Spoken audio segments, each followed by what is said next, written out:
from your normal entertainment or corporate team building regimen? Stay tuned for an exclusive offer only for reasonably irreverent listeners. I'm excited to tell you about an extraordinary destination, the Exit Room, located in the heart of beautiful downtown Lee Summit. The Exit Room is a distinctive entertainment option that offers a cool alternative to the normal couples night out, family get-togethers, and corporate team building events. The Exit Room is a one-of-a-kind boutique escape room catering to special occasions and corporate team-building events and is unmatched in the Kansas City metro. With 5 individually designed and varied escape room adventures, your party or employees can unplug from their electronic world, interact with one another, match wits, and ultimately escape the humdrum of the ordinary. The Exit Room adventures cross decades and centuries and create fascinating fun. I know the owners well. They are local folks, their staff is warm and friendly, their lobby is inviting and beautiful, and their adventures are award-winning. Check online. There are over 1,000 reviews, and note that they are a rare 5-star ranked business. Visit their website and Facebook page, and any of my listeners who books online at theexitroomkc.com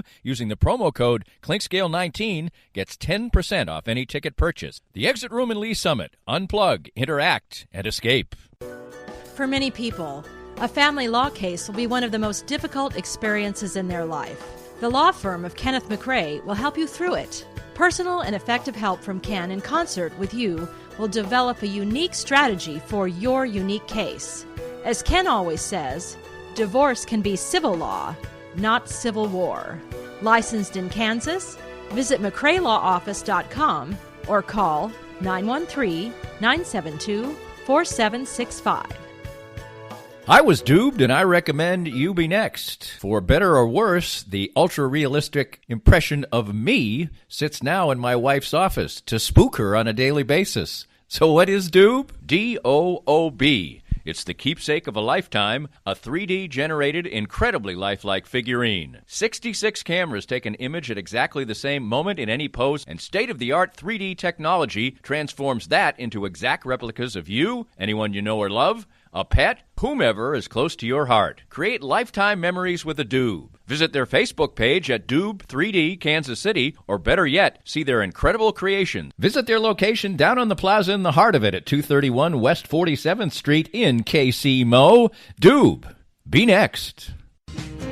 Get a refreshing change of your expectations of a sports bar and restaurant at the 23rd Street Brewery in Lawrence. Matt Llewellyn's welcoming spot at Clinton Parkway and Castle covers all the bases, like their own handcrafted beers and all the televisions you need for great sports viewing, but it's the large, varied, and delicious menu that stands apart. From a favorite of mine like the awesome ahi tuna appetizer to great sandwiches, outstanding pizza, and truly fantastic entrees, the 23rd Street Brewery has it all. Matt and his friendly staff make it that much more enjoyable. Food until 10, fun until late. The 23rd Street Brewery is a can't-miss stop when you are in Lawrence. We continue on with Mike Swanson. There's so much good stuff. It's our part 2 with Mike Swanson, and we're rolling on to the glory years now. And, Mike, I want to know, do you know if, just before, as we get going here in part 2 of part 2, how many PR directors have gone to 3 World Series with 3 different teams? Do you know that by any chance? I don't. I do know that I'm the only one who's won a World Series in both leagues. Oh, there we go. So I did. That came up in 15. One of the PR guys from MLB came up after, the dust settled at Citi Field and said, you're the first one to win a World Series in both leagues. And I said, really? Come on, So John Blake came ever so close. He came a Nelson Cruz fly ball to right field in St. Louis, close to being one because he won in Boston in 2004. And John's still chasing that down in Texas right now. God bless him. I hope he gets in the next couple of years because when we're back in the hunt, I want him out of it again. But no, I don't know about 3 of them, but it's at least I know that I've got that. You've got a little chip, piece of history. Yeah. Just before we get back to the baseball part and when the Royals really start humming, from a personal standpoint, from your family standpoint, from an Arizona native's standpoint, how did the change to Kansas City and the return to Kansas City personally work for you? It honestly, it couldn't have worked out better. You worry more about your family than anything. You don't even worry about your next paycheck or anything. You worry about your family more than anything because if they're not happy or comfortable, then it makes none of this worth doing. And the biggest fear we had was the 7-year-old, my daughter Rachel, who only knew Arizona. And, everybody I talked to said, look, she's still young enough. She can make new friends. You just get her in a school system in Kansas City or wherever you're moving to, and she can start making friends. And, they moved here literally on my birthday in 2007. I spent the first 6 months. As luck would have it, typical Swanson buzzard's luck at times, and everybody else has bad luck too. But literally, when I was offered this job to come to Kansas City, guess what fell out in Phoenix? Yeah, the housing market. The housing market. So we had this lemon. I mean, we had a nice house out in the Ocotillo area, just north of Ocotillo in Chandler, Arizona, but we couldn't sell it. And so my wife had to stay in Arizona for 6 months. The good news was, right after I took the job, 5 weeks after I took it, we were in spring training. So even though I was in Surprise and they were in Chandler, I could see them virtually every day, one way or another. And, they'd drive up and hang out at the house I had in Surprise. The club asked me if I wanted to stay in my house in Arizona in Chandler. I said, I ain't driving 50 minutes every day to work and back home in that traffic. No, that's not happening. No, they were cool about Bell it. Road. But, yeah. But when we made the move here, and they moved here June of 07, my wife had picked Lee Summit Methodist Church as our church, and they had some summer programs for kids, so we got Rachel involved in that, and just like that, she made 4 or 5 friends, and they ended up all going to high school, through elementary school, middle school, and through high school together, so there's four girls who have basically in and out privileges at our house, now that we've known them that long, and she fit in great. Now she's over at the University of Kansas, thinking about following her father's footsteps. We'll see how that works out. But Renee, my wife, she was actually ready to move. She didn't know we'd come to Kansas City, but I think she was ready for a change of scenery, and we needed it, and it just couldn't have worked out any better. So we get past our time, and now it is the Royals' time. 2013, the team ends up with a winning record. 2014, they would go to the World Series. But in each of those seasons, it wasn't seamless either. It wasn't like, things went, this team started out well and continued to play. It was more of a streaky type of team, but the team was starting to arrive, and you could see it start to happen. And also you could see the excitement. But I do remember, and it may be frustrating from a person who's involved in PR, I remember, I think it was late in 14, maybe even. Maybe I'm wrong. Maybe it was 13, but I think it was 14. There wasn't a very big crowd during an important game. Could have been 13. I can't remember which. But anyway, Ned openly said, you got to come out. You should come out and watch these guys play. And it hadn't caught fire with the fans quite yet. Was that frustrating to the organization? Well, yes and no. I mean, okay. You're asking a guy who grew up in Kansas City, right? And that's something I had to explain to some people because a lot of the guys I work with here who came from other clubs, including Ned, didn't grow up here. And being a Kansas Citian and knowing the fan base as intimately as I do, from the early years and still being from here, even though I was away for 23 years to go work at other clubs. And let's pull out the slogan I think I must have said 20 times over a few-week period. We do happen to live in the show me state, and this franchise had struggled. It had struggled, and it was known as struggling. And so I think people, before they started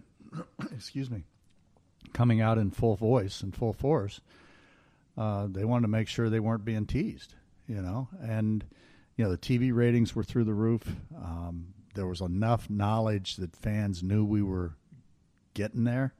I mean, deep down, we felt like fans trusted us and believed in us, but to get them to spend the money to come through the gate, we still had to, get that final hurdle, which was actually win the division. And Danny, and not even win the division, get in the postseason. That night in Chicago, fast forward to 2014, and that night in Chicago when we clinched the wild card, it was palatable in the room. Not just the excitement and success of getting into that game, but just lifting off of everybody's shoulders the burden of trying to be successful in Kansas City again. Because it had, for me especially, but for a lot of other people in the organization, because we just felt like, we're going to come home from Chicago, and Tuesday night this ballpark is going to be packed to the gills. And every person at that ballpark is going to be pulling for us. There's not going to be any A's fans here. If there are, there might be 10, and our people are going to buy them out for those seats. And this is when it goes. And I get goosebumps just thinking about that night in Chicago, because I knew Saturday I didn't care how we did. I knew Sunday I didn't care how we did. And actually, I say that I did because had Detroit lost to Texas, right. They lost on Saturday, and then they won on Sunday. Had they lost, we'd have had a one-game playoff for the division title on Monday. But that ended up not happening. But just knowing we were playing that game on Tuesday, and it was just I fast forward again, but it was such an exciting week because that Monday night was the New England Patriot game across the street. Right. And, all of a sudden our guys are rock stars. Right. It finally happened. Yeah. And so the Chiefs were kind enough to invite anybody who wanted to come over to come down on the field for, pregame. Chris Berman and the gang was in town for ESPN doing their show on the field because it was Patriots-Chiefs. And our guys stopped by and chatted with them. And just like that, the Kansas City Royals were on the map. Right. So then we play the game Tuesday night, and we could talk about that one ad nauseum because it was just one of the most remarkable nights of my life.